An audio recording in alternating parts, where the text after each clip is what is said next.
identity. Nigerian women, East African women, women from Ghana, they have no cultural identity. And I'm going to explain to you what I mean. You see, I work in an industry which is information technology. In information technology, there is one country that really stands out when you talk about information technology, and it's India. Indians, for some weird reason, I don't know how they got into that thing in the historical, the cultural context.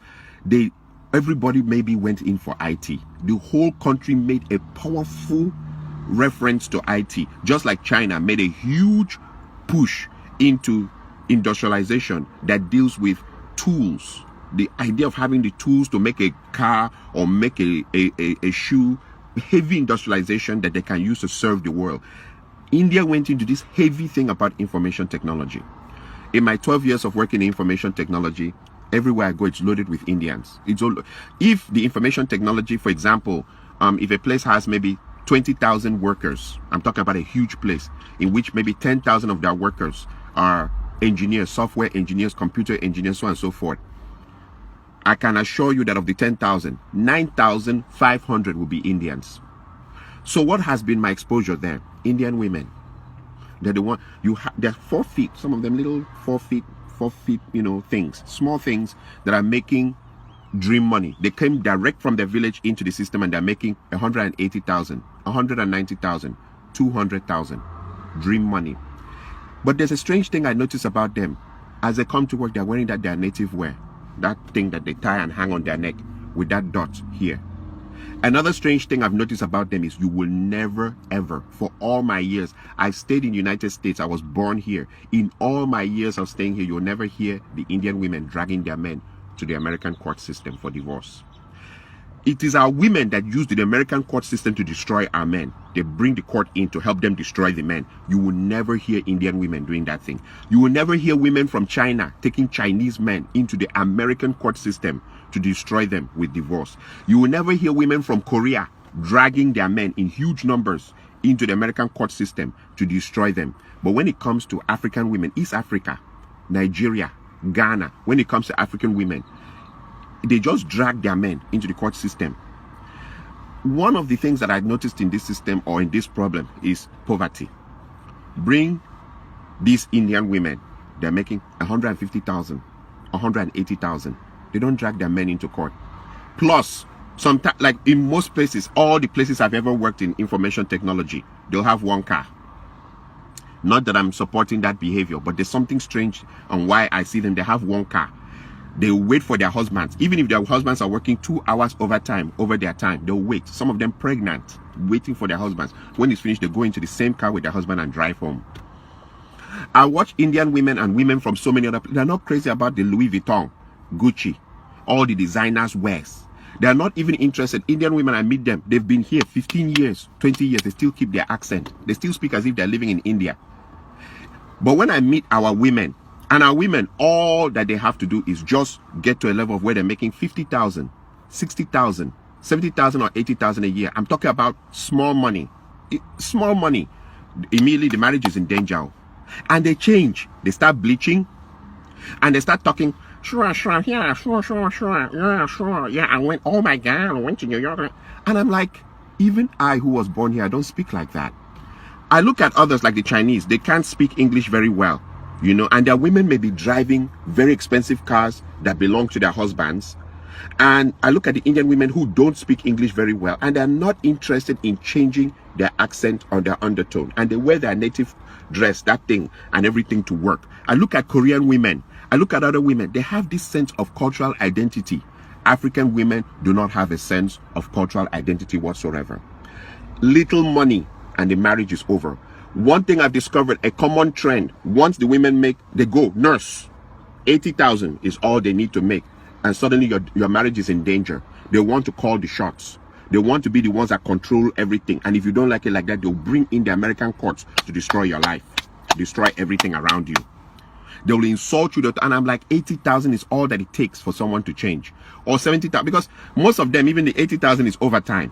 They've worked themselves Sunday, Saturday, Saturday night, Sunday nights. They've worked themselves to death. That money that they make as overtime is what is now changing into something that they will destroy everything around them. You know, the part that I see also is that a lot of, and I remember whenever I make my videos, I refer to bitch ass men. It has come to a point where we really can't define marriages in the African context anymore in the United States, because the man is changing diapers, he's washing the plates, he's sweeping the floor, he's cooking. Most men now have to cook to keep their marriages intact. He's picking the kids and dropping them. Like in what, like I've seen the experiences. I don't need to go far. I don't want to go to, you know, but the woman is shouting at them, where's the child's belt? Where's the child's socks? Where's the child's everything? And the women go around telling everybody, we are partners. There's nothing like head of the household. We are partners. Okay. So the men are doing everything in the women's role and also doing everything in their role, and they also keep their jobs. And that is supposed to be the perfect. If you don't do like that, they'll call American court on you. This partner thing, I've seen people try it, and it leads to disaster. Like he says, okay, so since I'm the one doing the laundry and washing the plates and cooking the food, can you help me change that bulb? No, that's a man's job. Okay, can you help me change the engine oil in the car? No, that's a man's job. Okay, can you help me paint the other? No, it's a man's job. The women are quick to tell you what's a man's job, but you must do your job and do their job now, and do their job and keep your job also in the society, and come back and still, even there's no respect, you are supposed to be submissive, or the marriage ends on your head. And when you look into it, she started making $80,000, and I compare that with the Indian women who make 150,000, 160,000, 180,000. And don't forget, this is India, where they kill. I mean, a woman just saying no to the husband, they start the honor killings. The men are not romantical, they're hardcore. They are very, very, they are very, very hardcore. The way they order their families about and their women about. They are not romantic. They are not taking their women to Dubai. They are not buying Louis Vuitton and expensive perfumes and undies for their women. They are not doing any of that. And when they come to work, they're smelling of turmeric and all those things that they put in their food. Their men don't spray. I mean, some of them, they come and I see the same jeans, the same shirt for years. But their women stick to them with the kind of money they're making. Even the Hispanic women, I look at them, their men are poor. I mean, they all cross from the desert now into this town. They cross from desert, enter this town. I've seen some real dirty, nasty Hispanic women with drop-dead, gorgeous Hispanic women. The women don't leave their men. The same story, we crossed from the desert, came here together, we're sticking together to the bloody end. But when it comes to African women, all they need is just make a little money, and they've turned the marriage upside down. And there are bitch-ass men who will support that behavior. In fact, those women are more celebrated here than even married women. You see a man, if he wants to do his birthday party or his child dedication ceremony or burial or anything, he's inviting all the divorcees who threw their husbands out of the house. They have so much honor. In fact, so many people are calling them and congratulating them for throwing out their husbands out of the house. And sometimes when you go into investigation of why the bitch-ass men are supporting that, is because there's a competition. Africans in America compete to the point of death here in America. Which car someone is driving, which kind of house someone is driving, which kind of job. That's why Africans, it's better you stay away from Africans here. So since everybody's competing, if the woman can turn her house upside down and destroy it, she's already done the job for the man's enemies out there. They are applauding her. They now call her for parties and call her to come and drink in their house. And then there's the part two. When they throw their everything away, a clock starts ticking, a timing clock. Who is going to be the first guy to fuck her? Now that she's on her own, now that she's single, now that she's by herself. And it leads to a proverb from my area. There's this famous proverb from my area. They say that there's nothing as shameful as a big woman to uncover white hair for small boys to enter. White hair. Small boys will enter, come back with just how they slap that ass, how they shaked it up and how they run it around and stuff like that. And you'll be like, and in her mind, she's showing this attitude. She'll go onto her Facebook website right there, I'm too blessed to be depressed.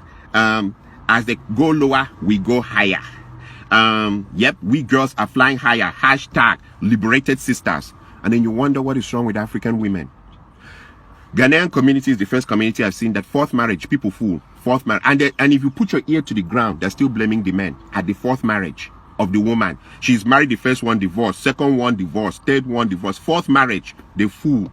They drink, they chop chicken, everything, and they're talking about how all the other three men, there's something wrong with them. that they were animals, that they were this and that. And you wonder, is it always the men that is the problem? Same with the East African women. They will divorce, 3 divorces, 4. Somehow the story will be twisted. It's always the man's fault. And she's marrying. She can marry up to 7 times. Nobody knows what's going on. I am saying this because too many men's lives have been destroyed because of people who think they are in America. This America thing. Okay, I normally ask this simple question. What if a man became very rich and he had a house in America and he had a house in Canada and he had a house in Germany and he had a house in Japan? He had houses all over the place. What happens there? Is it going to be that as you bring a Nigerian or a Ghanaian or an East African woman to your house in America, she acts American? Then when you cross her over to the house in Canada, she now acts like she's Canadian. And then when you cross her over to the house in Germany, she now acts like she's German. And then when you take her over to Japan, she now acts Japanese Hong Kong, Kung Fu, Japanese Kung Fu, Shinto-kan, you know? What is it like? Do African women have cultural identity? Do they have any cultural identity? Do they have any loyalty in them as human beings? Do they? Or they just moved by every wind of doctrine, every wind of thinking? And the hypocrisy, like I said, is now a lot of marriages, the men are the ones doing the women's roles, their roles, and keeping their jobs. All that to keep a man. And you see the men still coming, they come out with a big agbada and turn it and throw it up and stand and say, hey, I want to thank my wonderful wife. I don't want a marriage for the sake of what it looks like in the public. I want to be happy about it inside in my life. The show of that out there in the public, it looks good, but meanwhile back home I'm swallowing Percocet, I'm swallowing high blood pressure medicine, I'm swallowing all kinds of things to stay alive because I want to show people that I kept my marriage going. It's crap, it's bullshit, and that's for bitch ass men. I would rather live longer for my children than to stay in something that is horrific and try to keep it going. One side is always throwing the fishing bowl in the sky, one person is always trying to catch it. When does the other person become mature and stop? Oh, because you're making $80,000. Like I said, come and see the Indian women. 150. The husband is making 180. 200. The husband is making 190. People are making dream money. Indian community, I've never seen anything like that before. In IT, they own it. Google, Facebook, everywhere, they own it. And they're making killing money. Those guys hold cash, dream money, and their wives are not going crazy. You see their wives by their husbands all the time. The other final part I'll leave you with is I thank God for Trump. I thank God for Trump because Trump has defined what America truly is about. When you come to a situation where a man, he's speaking on behalf of millions of people, talking about how he sees things, how he understands things from these millions of people who voted him in, you will understand that for you to come to this country and destroy your life, you're the most stupid person on earth. Trump make it clear that if you're a minority, we don't count you among people. And these are the owners of the land talking about that. If you're a minority, we don't count you. And you see other minorities, like I said, the Indians, the Koreans, the Chinese, other minorities, it's like they intrinsically know this is not their land. So when they come here, they hold themselves. It's not something you need to break your family apart over. It's not something you need to go crazy about. And you're 40 years old and you're now wearing mini and going back to the club. Nobody goes crazy except African women, Ghanaian, Nigerian, East African. They go crazy. They go crazy. And I'm glad Trump has told them it doesn't matter how you do. Sure. Oh yeah, that we still don't count you as part of us. We don't. We know where you're from. And that it doesn't matter how much money you make here, is because we let you stay here. And I'm glad that he has pointed it out and cleared it out and activated it so that when you now take your husband or take your wife into that system that doesn't regard you as something and destroy everything, I glorify God, because some people have wisdom and some people do not. And I also thank God for that the bitch ass men who are rejoicing on how other men's demise, like they're rejoicing that other men were destroyed that way, you know, so that, you know, so because it has lowered the competition. Now I have won. I'm going up. He's coming down. That God will punish them. God will never. Since you can't rejoice in people doing well, but you're waiting for people to go down so that it can. If is that what you needed to be victorious? Then you're fake. You're as fake as it gets. You needed his wife to turn on him so that you can win. That is why you're all everywhere. Divorced women are being celebrated as the best women in earth here in America. Everybody, call them for parties, call them everywhere, give them money, do everything, and sleep around with them, because that's the thing. You're all sleeping around with them. Nonsense. Oh, and by the way, I want to also finally use this to kill one argument. The argument, I hear a lot of men now saying, they're cursing their fathers. That our fathers who didn't sweep the floor, wash the plates, cook food, change the diapers, totally emasculated. I mean, men are totally emasculated. They're doing everything, doing the laundry. That our fathers who didn't do that were useless. We're better than them because we're doing our role, the women's role. We're Superman. We're doing the women's role, our role, keeping our jobs, taking care of the children. The children are now coming to ask us for the socks and their belts and where their sandals are, and they don't know where and they're coming to ask us to iron their clothes, and we iron our own clothes on top of that. We're doing everything. The woman's job now is just to comb her hair and look at herself in the mirror, and when she's tired and she has choosing and sitting down spending an hour trying to find the right dress, and then she gets into the car and drives to work. You're doing everything. And that in that world we're saying that our fathers were stupid, that we are better than them. No, we're not. Maybe we are the ones that will have a shorter lifespan in the end of this story. So you know what, I'll leave it at that. Like I said, I normally say very controversial things, and I speak for just a group of men, not all men though, because there's too many bitch ass men now, men who are not real. I know how the reaction will be here. You guys can come in and insult me and talk whatever you want to talk, but I've put my point down. African women have no cultural identity, and I think their background of poverty has made them that when they see small money, they lose control of themselves. Thank you.